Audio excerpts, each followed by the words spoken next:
Waduh, pernah kepikiran nggak sih kalau ada barang yang harganya bikin kita geleng-geleng kepala, tapi itu cuma sebuah toilet?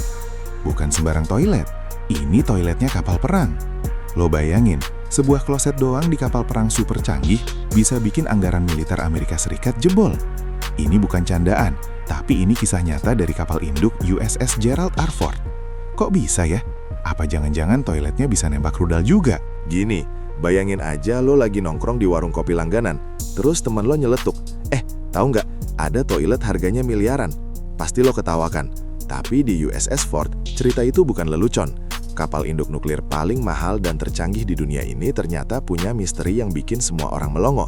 Sistem pembuangan limbahnya yang konon super mahal, sampai-sampai dianggap jadi salah satu perang kecil yang harus dihadapi. Bukan perang tembak-tembakan, tapi perang melawan anggaran dan teknologi yang rumit.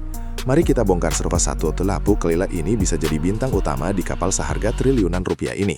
Poin pertama yang bikin kita semua tercengang, ini bukan sembarang toilet duduk biasa yang lo temuin di rumah atau di mall. Ini namanya vacuum waste system atau sistem limbah vakum. Kalau di rumah kita, buang air itu cuma tinggal siram. Gravitasi dan air yang kerja. Simple. Nah, di kapal perang raksasa kayak USS Ford, gak bisa gitu dong. Ada ribuan orang di atas kapal, dan mereka semua butuh toilet. Air bersih itu berharga banget di tengah laut, dan tempat buat menampung limbah juga terbatas. Jadi, mereka butuh sistem yang jauh lebih efisien dan higienis. Sistem vakum ini bekerja dengan cara menyedot limbah menggunakan perbedaan tekanan udara, bukan air sebanyak-banyaknya. Jadi, pas lo pencet tombol, ada vakum yang langsung nyedot semua isinya dengan kecepatan tinggi ke tangki penampungan. Analoginya gini, bayangin lo lagi minum es kopi di warung kopi. Kalau lo nyedot pakai sedotan biasa, ya segitu doang tenaganya. Tapi ini kayak lo nyedot pakai mesin penyedot debu raksasa. Wush, langsung ludes. Nah, sistem ini butuh pipa khusus, pompa vakum bertenaga tinggi, katup-katup presisi, dan tangki penampungan yang dirancang buat kondisi ekstrim di laut. Tiap klosetnya sendiri mungkin cuma sekitar $10.000 atau sekitar 150 juta rupiah lebih. Mahal banget kan cuma buat sebuah kloset? Tapi itu belum apa-apa. Bayangin seluruh instalasinya. Ini bukan cuma beli klosetnya doang, tapi seluruh jaringan sistemnya. Nah, ini nyambung ke poin kedua. Kenapa khusus di USS Ford jadi begini rumit dan mahal? Kapal induk kelas Gerald R. Ford ini adalah monster laut. Beratnya sekitar 100.000 ton, panjangnya lebih dari 330 meter, dan dia bisa bawa lebih dari 75 pesawat tempur. Awak kapalnya bisa sampai 4.500 orang. Lu bayangin aja, ada 4.500 orang buang air tiap hari di tengah laut lepas. Kalau pakai sistem toilet biasa, butuh air bersih yang banyak banget buat nyiram, dan itu gak efisien di kapal. Selain itu, limbahnya juga harus dikelola sedemikian rupa agar gak mencemari lautan dan bisa dibuang atau diolah dengan aman.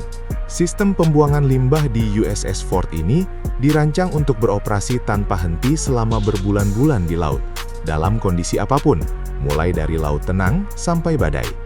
Dia harus tahan guncangan, getaran, dan lingkungan korosif air laut. Setiap komponennya harus memenuhi standar militer yang gila-gilaan ketatnya. Ini bukan cuma soal fungsi, tapi soal keandalan di medan perang. Bayangin, kalau sistem toiletnya rusak di tengah operasi militer penting, bisa jadi masalah moral dan kesehatan yang serius buat ribuan kru. Mereka gak bisa seenaknya berhenti di pelabuhan terdekat buat benerin toilet. Jadi, setiap sekrup, setiap pipa, setiap katupnya itu dirancang untuk berperang melawan kegagalan. Poin ketiga, yang bikin ini semua makin bikin pusing adalah biaya perawatan dan logistiknya. Membangun sistem semacam ini dari nol itu mahal, tapi merawatnya supaya tetap jalan itu jauh lebih mahal lagi. Sistem vakum di USS Ford ini sering banget bermasalah, terutama di awal-awal operasinya. Pernah tuh, laporan dari Pentagon sendiri bilang sistem ini rentan terhadap kegagalan dan membutuhkan perbaikan dan perawatan yang signifikan. Bayangin aja, kalau sistemnya macet, perbaikannya nggak bisa cuma panggil tukang ledeng biasa dari kompleks sebelah. Butuh teknisi khusus yang terlatih buat sistem kapal perang.